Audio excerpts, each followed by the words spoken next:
অসমৰ জনপ্ৰিয় কণ্ঠশিল্পী মৌচুম গগৈৰ মাতৃ আৰু নাই।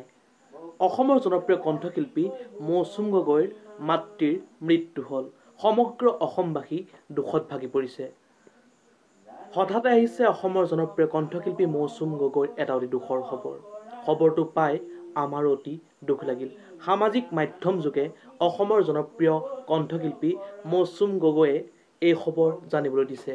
আৰু এই খবৰ পোৱাৰ পাছত স্বাভাৱিকতে ভাগি পৰিছে অসমৰ প্ৰতিজন অনুৰাগী তথা সমগ্ৰ অসমবাসী।